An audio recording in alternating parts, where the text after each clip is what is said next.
기도 찬양하겠습니다.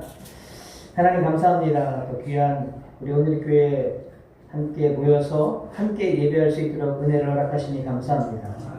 하나님, 저희가 선교지에서 하나님께서 행하신 일들을 나눌 때 하나님 우리 가운데 큰 은혜가 임하게 하시고 또 하나님의 나라를 보게 하시며 하나님의 비전을 바라볼 수 있는 귀한 은혜의 시간 되게 하여 주시옵소서.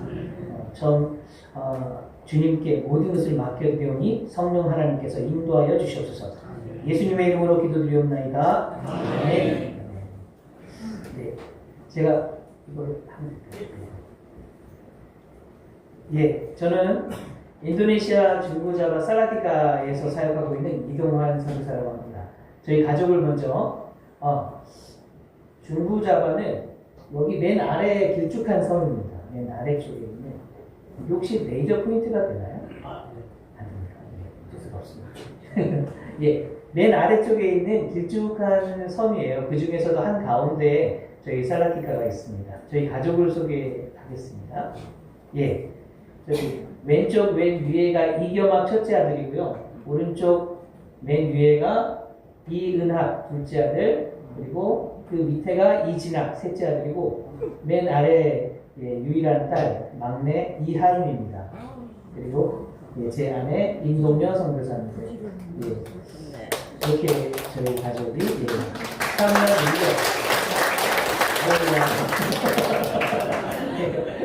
1년 이렇게 지금 저희는 2016년 2월 1일에 인도네시아 땅을 밟고 지금까지 계속해서 사역을 해오고 있습니다.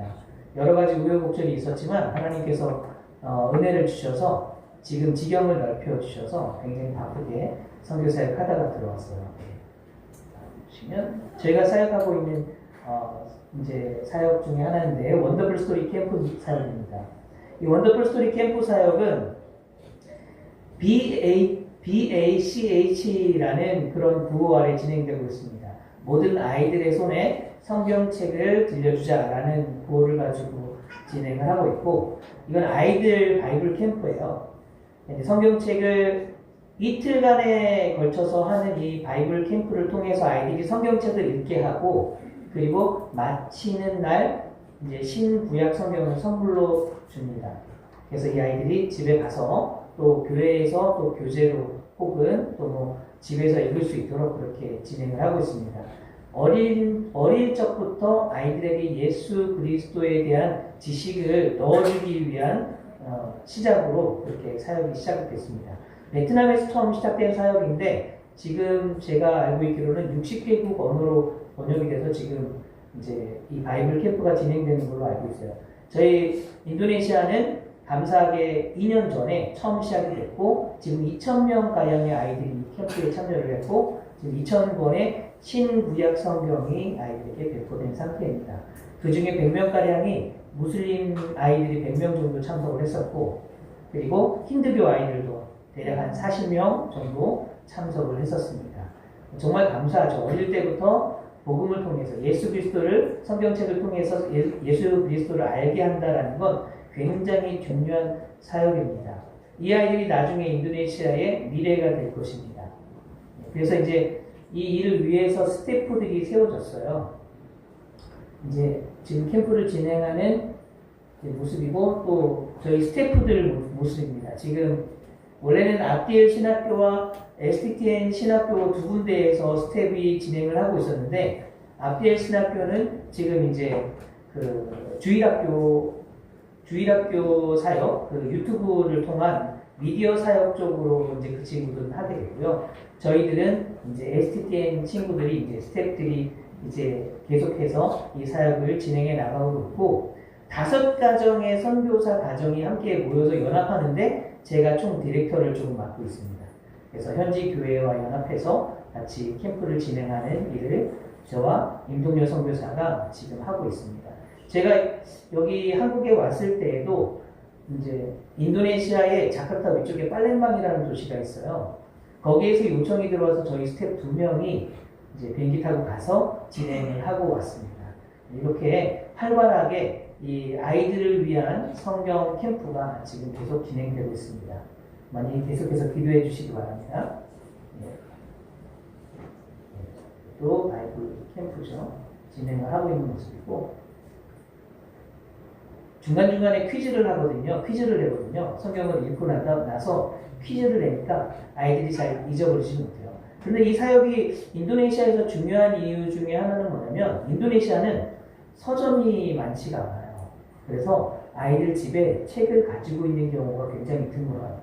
저희 자바섬만 이제 본다면 그래도 조금 나은 편이에요. 그런데 수마트라 섬이나 깔리만탄은 이제 조금 전에도 목소리가 이야기 나눌 때 깔리만탄 섬에 대해서 잠깐 이야기를 해드렸는데, 도시는 도시답지만 조금만 들어가면 그냥 수상가옥처럼 이렇게 물 옆에다가 집을 세워놓고 거기에서 모든 것들을 다 해결하는 그런 상태거든요, 아직도. 그러니 서점이 있겠습니까? 그러니까 집에 아이들이 책도 가지고 있지 않아요. 그래서 이 책을 선물한다는 것 자체가 그 아이들에게는 굉장히 큰 이제 감사거리죠. 그리고 성경책을 가지고 있다는 거니까. 그리고 아이들이 성경책을 읽는 모습입니다. 네, 이제 제가 사역하는 STTN 신학교예요. 왼쪽 맨 위에가 지금 채플실 예배당이고요. 또 오른쪽 맨 위에가 강의동이에요. 강의실이고요. 그 아래 두 군데가 이제 식당입니다. 식당이 저렇게 생겼어요. 이제 신학생들이 여기서 식사를 해요. 보시면 또 왼쪽 맨 위에가 도서관이고, 오른쪽이 이제 지금 강의를 듣는 모습이에요. 지금 가르치는 저 교수님이 학장이에요. 린딘이라는 학장이고 아직 30세 후반밖에 안 됐습니다. 굉장히 젊은데 저희들이 지금 계속해서 키우고 있고요. 그리고 밑에 공부하는 모습이고 식사하러 가는 모습을 지금 해놨고, 여기가 이제 식당의 모습입니다. 인도네시아 신학생들이 식사를 하는 모습이에요. 여기 보면 반찬들이 있죠, 이렇게. 처음 보시죠? 마치 인도네시아에 있는 것 같지 않습니까? 이렇게 식사 시간에 식사를 하는 모습입니다. 그리고 제가 가르치는 1학년 학생들이에요. 1학년 학생들이고, 저는 전도학개론을 가르치고 있고요. 여기에 지금 9명의 친구들을 제가 가르쳤어요. 그 중에 이 오른쪽 맨 아래쪽에 있는 남자 학생이 있는데, 이 친구가 난디라는 친구인데 깔리만탄에서 왔어요. 이 친구가 이제 지금 19살이거든요. 19살인데 이 친구가 그 전에 인도네시아는 담배에 대해서 굉장히 어릴 때부터 많이 노출됐어요. 이 친구는 담배도 피고 술도 하던 친구였는데 어떻게 하다가 신학교까지 왔어요. 제가 가르치는 그 강의가 전도학개론이잖아요. 그래서 전도학개론을 하다 보면 무슬림들을 대상으로 어떻게 전도를 해야 되는지 그런 가르치는 부분도 있거든요. 그래서 이제 실습 시간이 있었는데 다른 친구들은 다 잘하는데 예수님을 잘 전하고 짝을 줘서 한 명에게 복음을 전하는 방식으로 하고 있었는데, 이 난디라는 친구가 갑자기 고백을 하는 거예요. 사실은 나는 구원의 확신도 없고 예수님을 믿는지도 잘 모르겠다. 제가 너무 당황스러웠어요. 그럼 너 신학교에 어떻게 왔냐? 그랬더니 와야 되는 줄 알고 왔대요.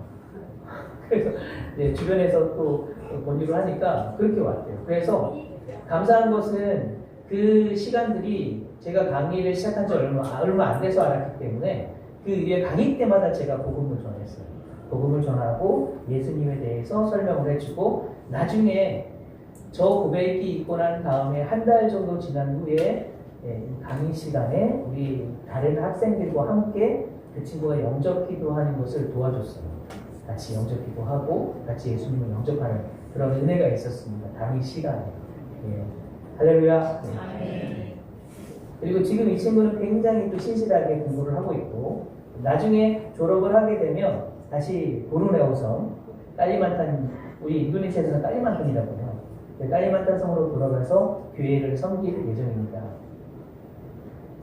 그리고 이건 이제 임동녀 선교사, 제 안에 임동녀 선교사가 지금 손재주가 좋아요. 그래서 풍선 아트를 하고 있습니다. 풍선을 만드는 풍선 아트를 통해서 지금 선교 사역을 하고 있는데, 열정이 너무 많아서 단시간에 풍선을 한번 만들었는데 거의 한 3,000개를 만들었어요.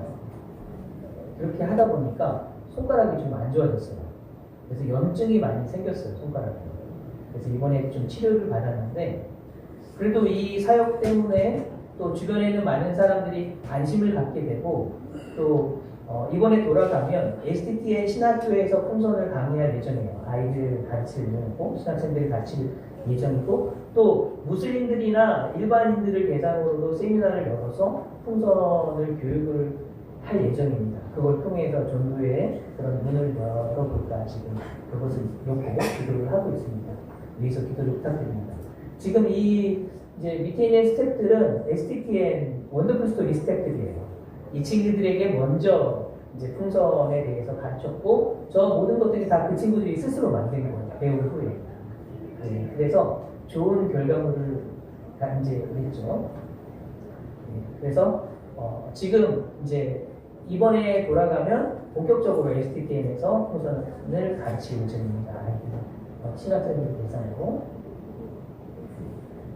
네, 이건 이제 저희 협력하는 선교사님들을 저희가 돕기도 하고, 장애인 예배도 있어요. 인도네시아에서 최초로 장애인 예배가 생겼어요. 지금 50명, 60명 정도의 중증 장애인들이 모여서 함께 예배하고 있는데, 한 선교사님이 그것을 진행을 하고 있고, 저희는 뒤에서 서포트를 하고 있습니다. 풍선으로도 그렇게 서포트를 하고 있고 같이 하고 있습니다. 이건 저희가 이제 또 교제하고 있는 보아원과 살리푸티 마을이에요. 작년에 한국에서 한 단기 선교팀이 오셨어요. 그 두 분 사모님과 또 청년 10명이 오셨는데, 그 사모님 중에 한 분이 한글 자격증이 있으세요. 한글 교사 자격증. 그래서 보아원 원장님이 전에부터 계속 부탁을 하셨거든요. 한글 좀 가르쳐 달라고. 근데 저희는 자격증이 없으니까, 저희는 잘 못 가르칠 것 같아요. 자격증이 없어서. 그랬더니 그 원장님이, 아니 뭐가 걱정이냐고, 한국 사람이면서 그렇게 얘기하라는데, 그래도 이제 좀 그랬었는데 자격증을 가지고 계시다니까 부탁을 드려서 일주일 동안 이제 한글 교육도 하고, 문화체험, 한국 문화체험도 음식 만들고 김밥도 같이 만들고 떡볶이도 만들고 그런 체험을 했거든요. 보아원과 사이코티 마을에서 이렇게 했습니다. 왼쪽에 맨 아래에 있는 분이 바로 보아원 원장님이세요. 이 친구들이 이제 보아원 원생들이고요. 예. 그리고 이제 저희가 오기 전에 사역이 또 하나가 시작이 됐는데, 4월달부터 매주 토요일마다 그 저희 살라티카에서 1시간 정도 떨어진 솔로라는 마을이 있어요. 솔로라는 도시죠. 살라티카보다 더 큰 도시예요. 거기에 구치소가 있는데, 그 구치소에서 요청이 들어왔어요. 저희 STTN 신학교에 와서 재소자들을 대상으로 교학 프로그램을 좀 해달라고, 기독교 관련해서. 그래서 이제 저희 학장과 부학장 그리고 교수 한 명을 데리고 저희가 토요일마다 가서 오전에 계속 그렇게 강의를 하고 이렇게 진행을 하고 있습니다. 혼자 감당하기 힘들어서 이제 다른 선생님 두 분의 도움을 요청을 해서 같이 그렇게 매주마다 이렇게 진행을 하고 있습니다. 오기 전에 또 많은 일들이 있었고, 하나님께서 지경을 넓혀주셔서 매우 바쁘게 사역하다 왔습니다. 할렐루야. 하나님께서 또 인도네시아를 사랑하셔서 정말 많은 영혼들이 또 주님을 알 수 있도록 그렇게 해주시는 것 같아요. 말씀을 믿습니다. 예. 제가 6월 중순쯤에 선교대회가 한국에 있어서 방문을 했거든요.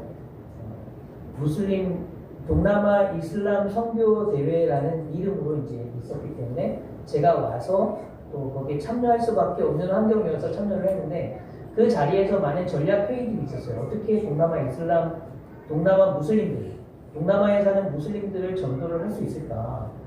예수 그리스도께 돌아오게 할 수 있을까라는 그런 전략들을 많이 이제 의논하는 그런 회의였는데, 패러다임이 조금 많이 바뀌어 있다는 걸 많이 느꼈어요. 전에는 선교 헌신자가 돼서 선교지로 나아가는 방향을 많이 이야기를 했다면, 그리고 선교지에서 어떻게 선교를 감당할까, 어떤 전략을 사용할까라는 부분을 많이 이야기했다면, 이번에는 한국에 들어온 분들에 대해서, 한국에 들어온 동남아 이슬람인들을 어떻게 예수를 믿게 할까, 교회로 들어오게 할까라는 부분에 대해서 많이 이야기를 하게 된 것 같아요. 전에는 사실 피부로 느껴지지 않았는데 제가 조금 이제 여기 서울에 제가 오륜교회 선교관에 지금 묵고 있거든요. 오륜교회 선교관에 묵고 있는데 거기 묵으면서 경험했던 여러 가지는 와 정말 한국에 외국인들이 정말 많이 들어왔구나라는 것들을 피부로 많이 느낄 수 있더라고요. 그래서 제가 좀 찾아봤는데 2025년 기준으로 전체 한국에 들어온 외국인이 1,893만 명입니다. 굉장히 많죠. 그리고 장기 체류자는 278만 명이에요. 장기 체류자. 동남아시아인, 그 중에 동남아시아인 체류자는 75만 명입니다. 그 중에서도 저희가 사역하는 인도네시아만 해도 7만 7천 명이 들어왔다고 합니다. 굉장히 많죠. 7만 7천 명이면. 사실 제가 그 동남아 이슬람 선교대 열리기 전에 아이들이 서울에 왔으니까, 한국에 들어왔으니까 한번 그 런닝맨을 많이 좋아했었거든요. 그래서 런닝맨에 보면 그 남산타워를 자주 가더라고요. 애들이 남산타워를 가고 싶다고, 이제 서울타워로 이름이 바뀌었더라고요. 그래서 거기 가고 싶다고 해서 명동을 통해서 거기 갔는데 저녁 한 6시쯤에 명동에 도착했는데 명동 거리가 굉장히 길잖아요. 좀 넓고 그 골목이 굉장히 길고 거기에 장사하는 분들도 있고 한데 저 끝에부터 명동성당 위에서 아래로 바라보니까 골목이 꽤 긴데 사람이 가득 메워져 있어요. 정말 가득 차 있는데 그 중에 한국 사람을 찾기가 힘든 거예요. 전부 다 외국인이었죠. 정말 놀랐습니다. 들리는 소리가 영어, 중국어, 일본어 굉장히 다양했어요. 그리고 그 물건들을 판매하는 분들도 한국인이 아닌 경우가 많더라고요. 그러니까 아르바이트생으로. 제가 물어봤어요. 어디서 왔냐? 그랬더니 대만에서 왔다는 거예요.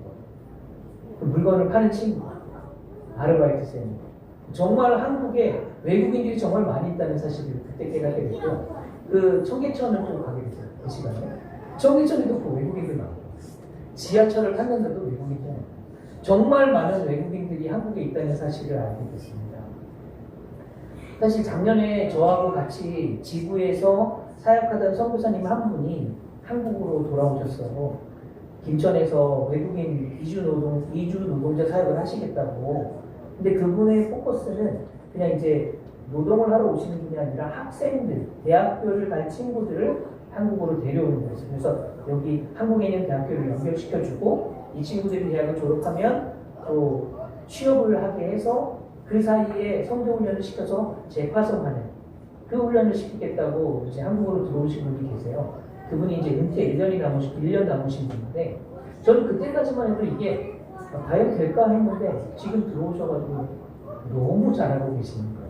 정부에서도 지원을 너무 잘해주고 계셔서 정말 너무 놀랍도록 사역의 결실을 맺고 계시더라고요. 그때 제가 깨달았습니다. 아, 하나님께서 지금 한국의 패러다임을 굉장히 바꾸고 계시는구나.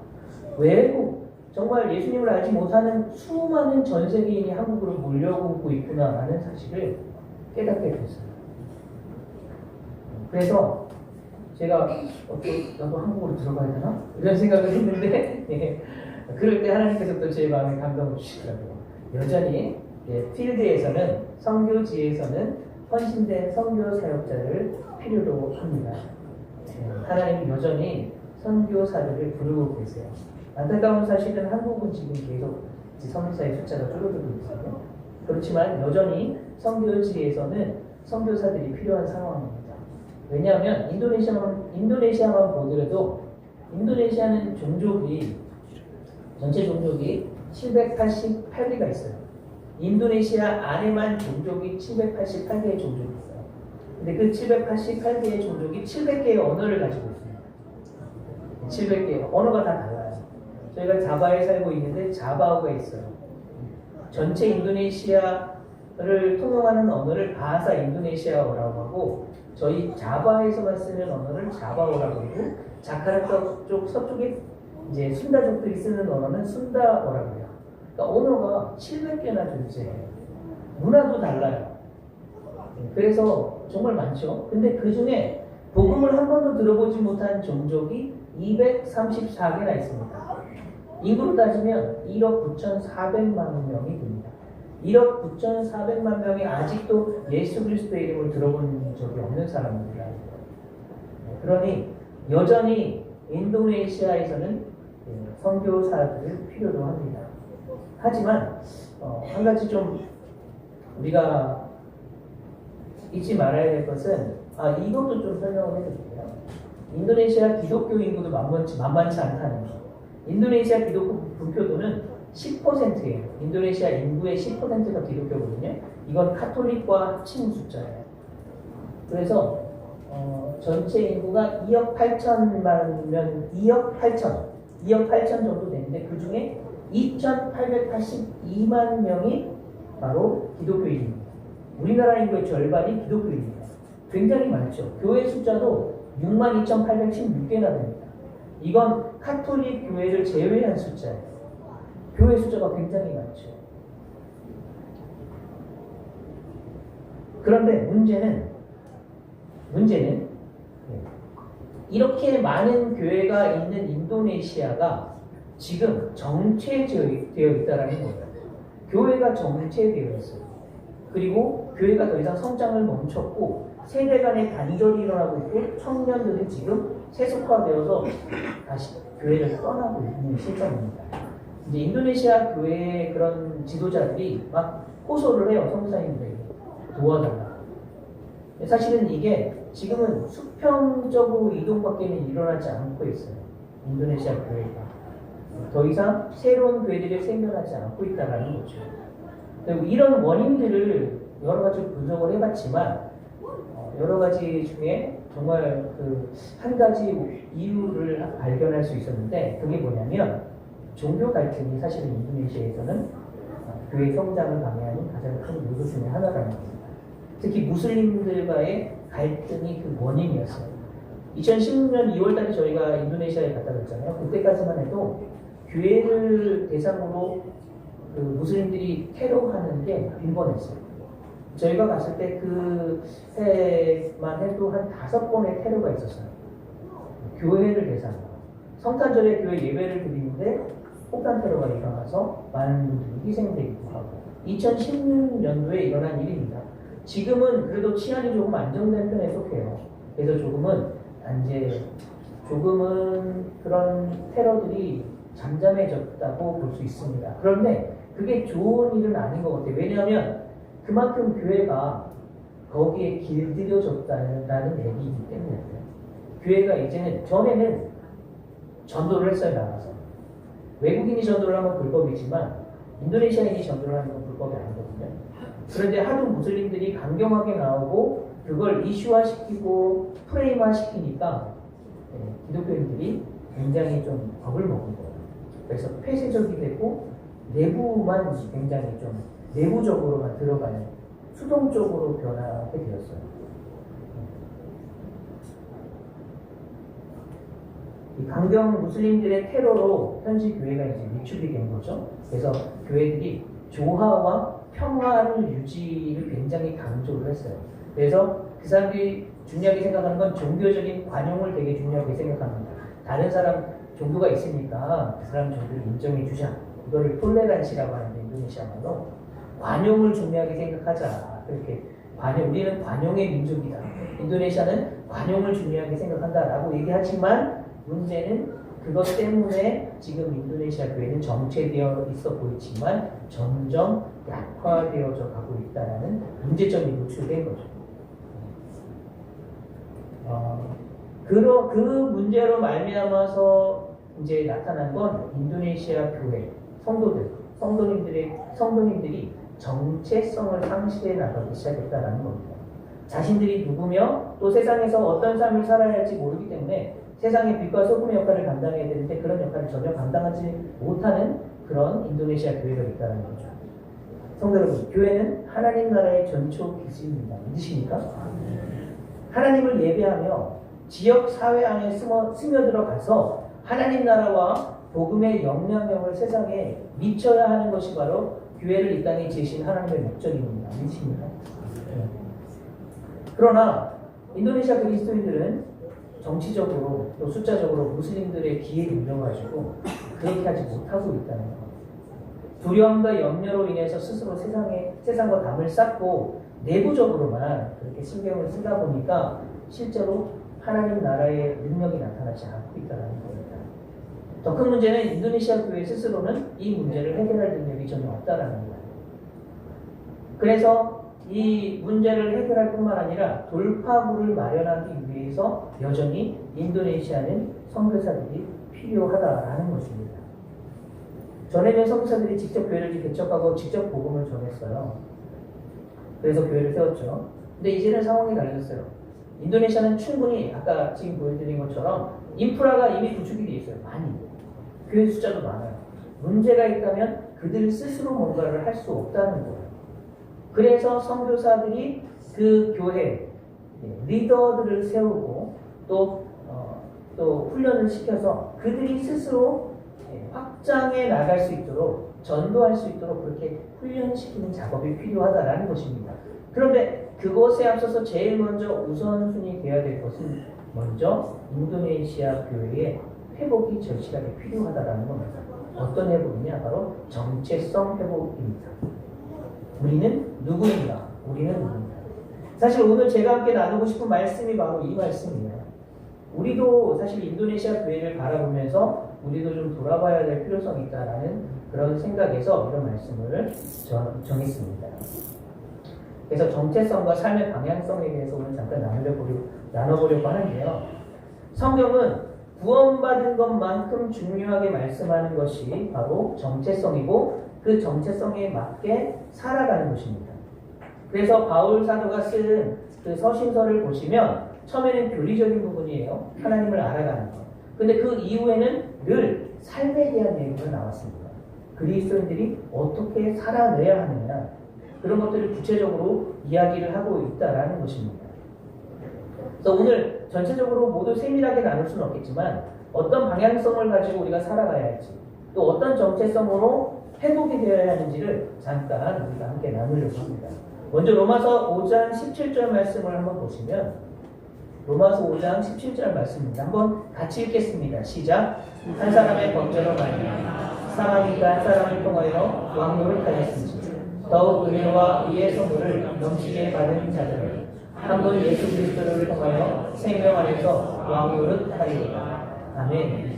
오늘 본문에 보시면 이전에 우리가 사망과 또 죄와 사망과 죄 아래서 우리가 지배를 받았던 사람들이라고 이야기를 합니다. 그것들이 우리의 왕노릇 했다는 거예요. 죄와 사망이 우리의 왕노릇을 했다는 것인데 이제 구원받은 우리는 거듭난 우리는 예수 그리스도를 통하여 생명 안에서 왕노릇하는 존재로 바뀌었다라고 말씀을 합니다.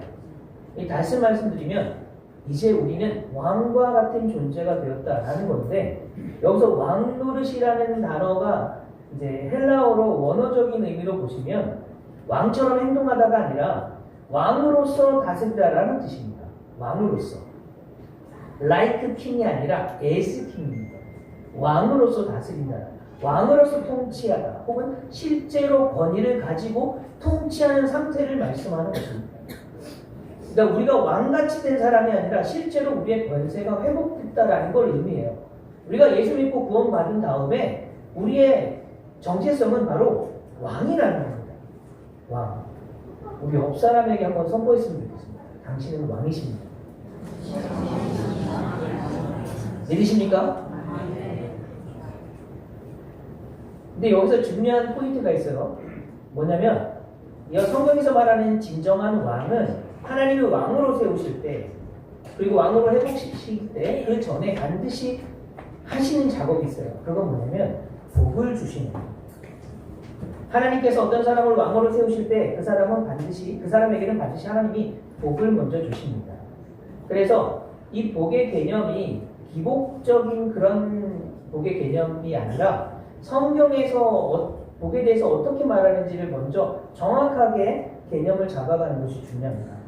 창세기 1장 21절을 보시면 처음으로 복이라는 단어가 여기서 나와요.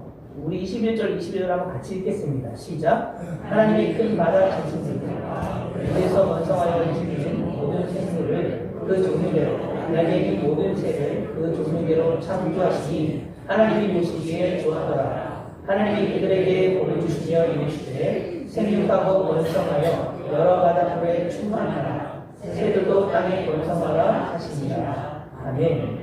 여기에서 하나님께서 이 생물들을 만드시고 복을 주셔서 뭐 하라고 하셨습니까? 생육하고 번성하고 충만하라 라고 말씀하셨어요. 그러니까 이걸 하나로 묶으면 번성케 되는 거예요. 늘어나는 거죠. 하나님이 주시는 복은 바로 번성케 되는 복이 먼저였다라는 겁니다. 그런데 하나님께서는 이 복에 대해서 또 말씀을 하시는데 인간을 만드시고 27절 우리 한번 같이 읽겠습니다. 시작. 하나님이 자기 형상 곧 하나님의 형상대로 사람을 창조하시되 남자와 여자를 창조하시고 하나님이 그들에게 복을 주시며 하나님이 그들에게 이르시되 생육하고 번성하여 땅에 충만하라. 땅을 정복하라. 바다의 물고기와 하늘의 새와 땅에 움직이는 모든 생물을 다스리라 하시니라. 아멘. 중요한 것은 하나님께서 인간을 하나님의 형상, 하나님의 모양대로 만드셨어요. 그런 다음에 복을 주셨다는 겁니다. 생물들을 만드시고 복을 주셨을 때에는 번성케 되는 것만 나타났다면 인간을 만드시고 복을 주신 다음에는 어떻게 되죠? 번성케 되는 것과 정복하라와 다스리라 라는 말씀이 있다고 합니다. 이 정복하라와 다스리라 라는 말씀을 하나로 묶어서 다스림이라고 한다면 복이, 하나님의 복이 주어지면 뭐가 나타나야 되냐면 번성케 되는 것과 다스림이 회복되어야 된다라는 겁니다. 번성케 되는 것 그리고 다스림. 이게 바로 하나님이 우리에게 복을 주시는 이유라는 거죠. 그리고 하나님이 우리를 하나님의 형상과 하나님의 모양대로 만드셨다라는 건 바로 이 땅을 통치하게 하시기 위함이었다라는 겁니다. 그래서 하나님께서 이 모든 것들을, 이 하나님의 모든 권세를 우리에게 위임해 주신 거예요. 인간이.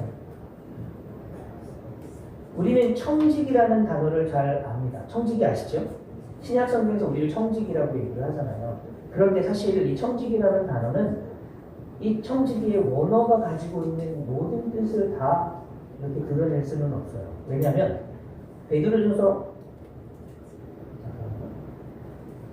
제가 이거 읽어드리겠습니다. 베드로전서 4장 10절에 보시면 각각 은사를 받은 대로 하나님의 여러 가지 은혜를 맡은 선한 청지기 같이 서로 봉사하라. 여기서 이 청지기라는 단어가 나오는데 청지기가 원어로 오이코노모스라는 단어입니다. 한번 따라해 보시겠어요? 오이코노모스. 예, 오이코노모스는 바로 이 청지기로 번역된 단어인데 사실 오이코스, 노모스 이 두 단어가 합쳐진 거예요. 오이코스는 집이고 노모스는 관리 혹은 경영이라는 뜻을 가지고 있습니다. 그래서 원어적인 의미로 오이코노모스는 어떤 뜻이 있냐면 최고의 관리자라는 의미가 있어요. 현대적인 경제적인 용어로 얘기하면 전문 경영인을 의미합니다. 모든 권세를 위임받은 그냥 주인이 맡긴 재산을 그냥 관리만 하는 사람이 아니라 그냥 경영인이에요. 전문적으로 최고의 직책을 가진, 최고의 권세를 가진 경영을 하는 관리자라는 거예요. 반드시 이윤을 남겨야 합니다. 이게 바로 오이코노모스입니다. 최고 관리자. 그리고 신약 성경에 보시면 하나님께서 경륜이라고 말씀을 하셔요. 경륜. 우리 인간, 이 경륜이라는 것은 하나님께서 교회를 만들어 가시고 교회를 이끌어 가시고 우리 성도들을 이끌어 가시고 또 부속사를 이끌어 가실 때에 하시는 모든 것들을 경륜이라고 하는데 이 경륜이 원어로 오이코노미아입니다. 오이코노미아. 하나님이 이끌어 가시는 방식에 대해서 오이코노미아라고 하는데 이 오이코노미아에서 에코노미라는 단어가 나왔어요. 하나님께서 경영해 가시는 우리 모두 이 땅을 하나님 나라를 위해서 그렇게 경영을 해 나가시는 거예요. 그리고 하나님께서 우리를 세우시고 우리도 오이코노모스로서 오이코노미아 이렇게 해 나가야 된다는 겁니다. 하나님처럼.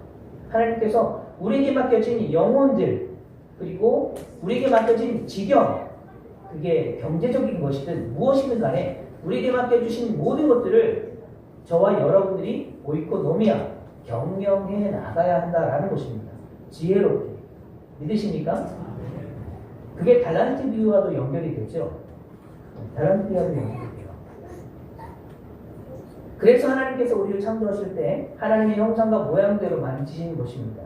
그리고 그들에게 모든 권세를 위임하신 것이죠. 근데 사실 안타까운 것은 그런 권세를 받았던 인간이 바로 선을 넘어서 하나님과 같이 되고 싶었기 때문에 이 다스림의 권세를 모두 잃어버리게 되는 거예요. 그래서 범죄한 인간에게 찾아온 것이 바로 흑암이고 혼돈이고 공허였습니다. 그래서 여러분, 하나님께서 기뻐하시는 다스림이 없는 곳에는 혼돈과 공허와 흑암밖에 없어요. 무질서가 찾아온다는 거죠. 아무리 번성하게 되고 아무리 많아진다고 해도 열매가 많다고 해도 그건 무질서밖에 없게 되는 거예요. 다스림이 없습니다.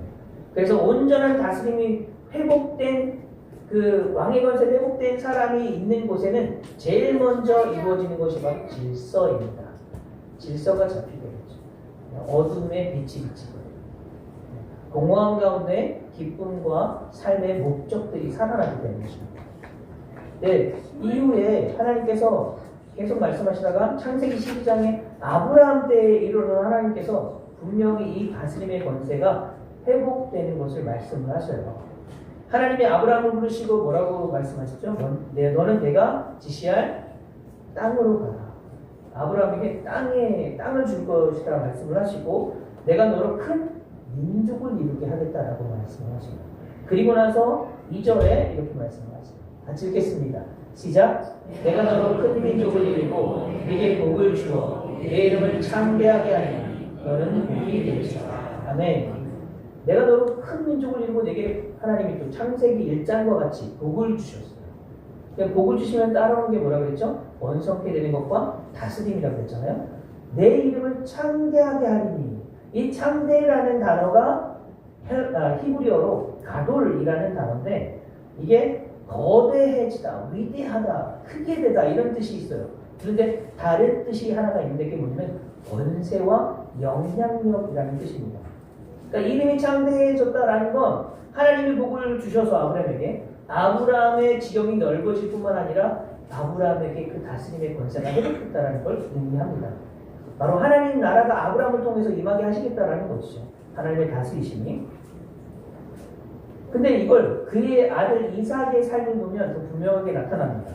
이삭의 이야기는 창세기 26장에 우리가 이제 볼 수 있는데 창세기 26장에 가뭄이 들었을 때 가나안 땅에 이제 이삭이 그랄 땅에 머물러요. 그랄은 오늘날의 팔레스타인 지역, 블레셋 땅입니다.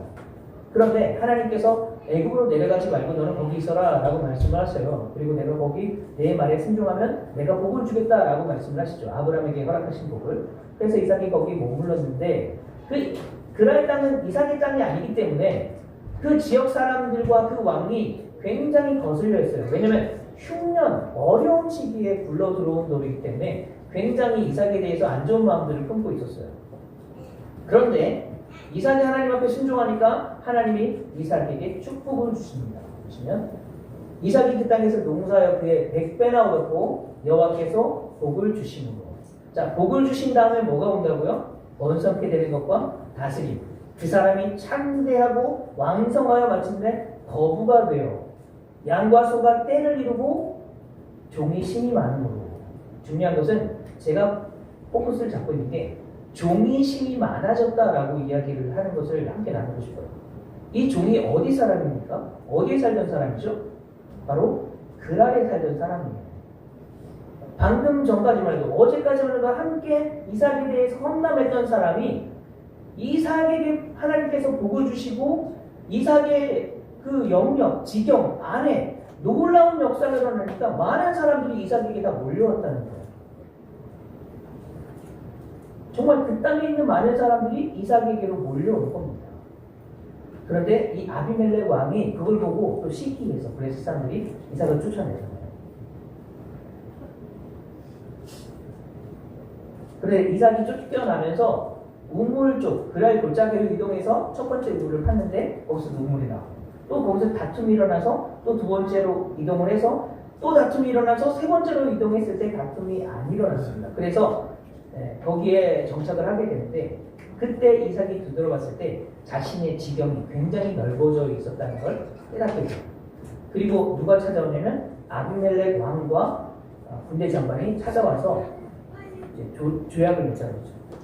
너는 우리를 해하지 말라. 근데 굉장히 좀 아이러니한 게 한 나라의 왕이 한 족장에게 지금 애걸복걸 하는 거예요. 그 이유가 뭐냐? 바로 이삭이 그렇게 밀려나면서도 그 그랄 땅에 거했던 많은 사람들의 마음은 다 이삭에게 갔다라는 거예요. 성도 여러분, 다스림이 회복되고 왕의 권세가 회복된 사람들에게는 많은 사람들이 몰려옵니다. 그리고 그 안에 이삭의 울타리 안에 들어온 사람은 회복되게 되어 있습니다. 믿으십니까? 네, 보시면요. 24절입니다. 그 밤에 여호와께서 그에게 나타나 이르시되 나는 내 아버지 아브라함의 하나님이니 두려워하지 말라. 내 종 아브라함을 위하여 내가 너와 함께 있어 내게 복을 주어 내 자손이 번성하게 하리라 하신지라. 그리고 25절 같이 읽습니다. 시작. 이삭이 그곳에 제단을 쌓고 여호와의 이름을 부르며 거기 장막을 쳤더니 이삭의 종들이 거기서도 물을 찾더라. 아멘. 싸움이 그치고 이렇게 하나님이 복을 주셨어요. 이삭이 제사를 지내니까. 그런데 놀라운 것은 이삭의 종들이, 이삭과 함께하는 종들이 거기서도 물을 탔다라고 이야기를 합니다. 여기에서 스스로 그렇게 했는지 이삭이 시켜서 했는지 나오진 않아요.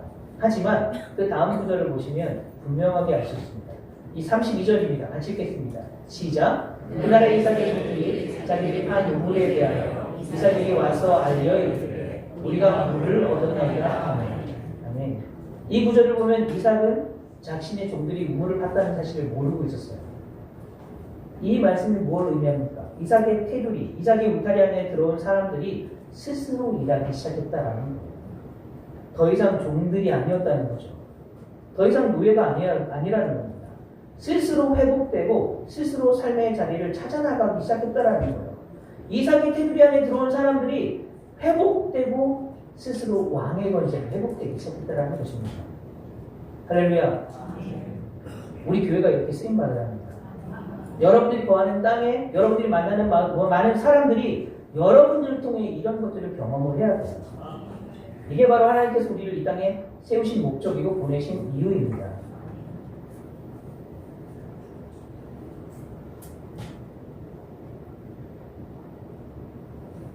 자, 이와 같이 하나님의 온전한 다스림이 있는 곳에는 흑암과 혼돈과 공허가 사라지고 질서가 잡히게 되고 또 구원의 역사가 일어나며 하나님 나라가 확장되어 간다는 것이죠. 다윗을 보면 다윗은 하나님의 마음에 합한 자라고 했잖아요. 왜냐하면 다윗은 분명히 깨닫고 있었어요. 이 이스라엘 땅, 하나님이 맡기신 이 땅이 자기 게 아니라는 걸 다윗은 분명히 알고 있었죠. 자기는 하나님이 세우신 최고의 관리자라는 사실을 다윗은 분명히 깨닫고 있었어요.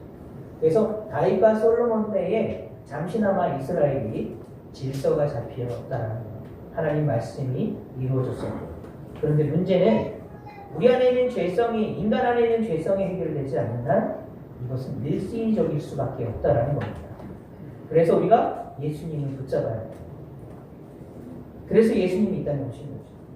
예수님의 십자가를 붙잡아야 하고, 그리고 예수님의 십자가를 붙잡으실 때 주님의 보혈이 여러분들을 정결하게 하시고, 예수님의 부활이 저와 여러분을 오늘도 왕 노릇하게 하신다는 겁니다. 더 이상 죄와 사망의 권세가 우리를 어떻게 할 수가 없어요. 예수님 안에 있는 저와 여러분을 그래서 오늘도 성령께서 회복하시고 또 이렇게 세워주시고 다시 여러분들을 주님이 허락하시는 땅에서 다스림의 회복이 있게 하신다는 것입니다. 킹 오브 킹스라는 애니메이션이 얼마 전에 나왔는데 보고 굉장히 인정을 많이 받았어요. 근데 제목이 굉장히 좀 묵상하게 했어요. 킹 오브 킹스? 그럼 왕들 중에 왕이 예수님이라는 있는데 그 왕들은 누구지? 라고 생각을 하다가 왕들이 우리들이구나 라는 사실을 깨닫게 되었습니다. 다시 한번 옆에 분들에게 선포하십시오. 당신은 왕이십니까? 할렐루야.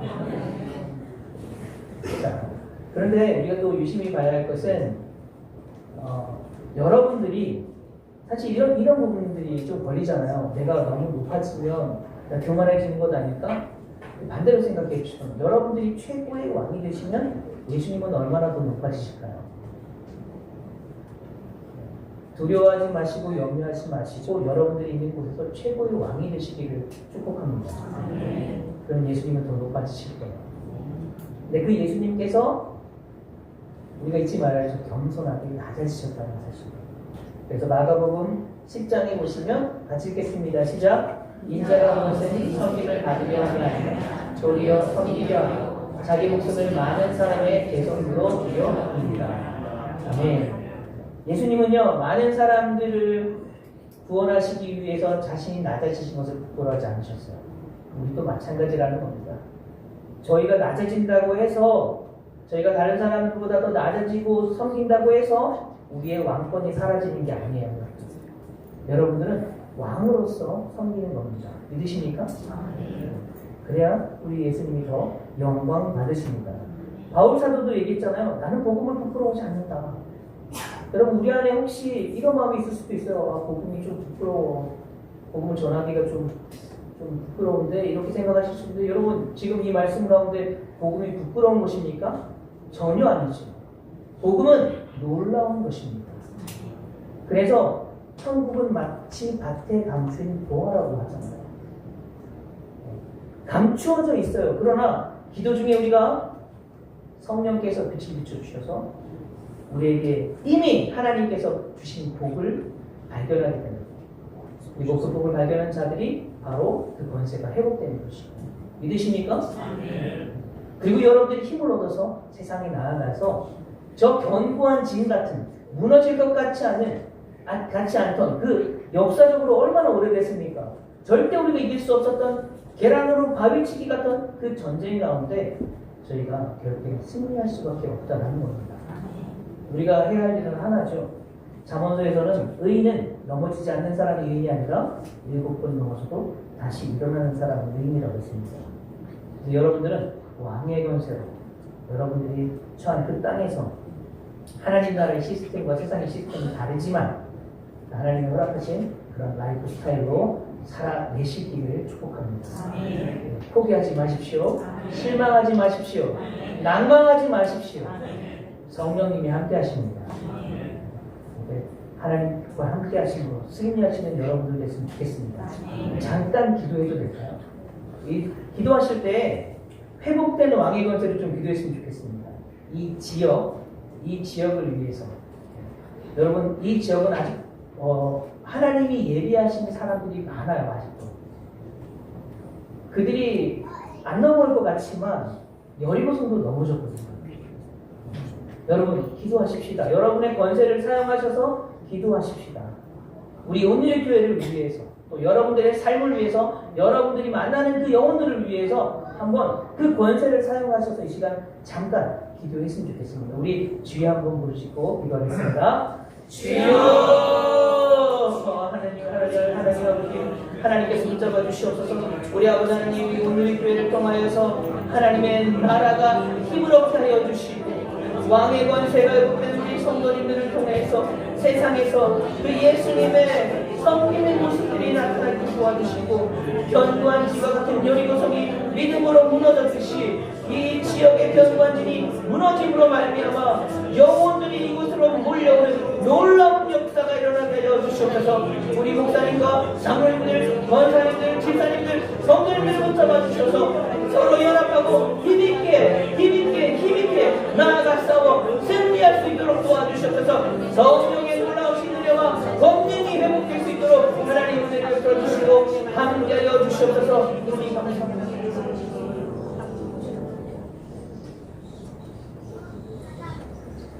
이 시간 귀한 말씀 우리 이광 선교사님 선교보고와 함께 해주셨습니다. 저에게 주신 귀한 말씀을 통해서 더욱더 정체성을 회복하시고 또 저 앞에 쓰임받는 우리 모두가 될 수 있게 주님의 이름으로 축원드립니다.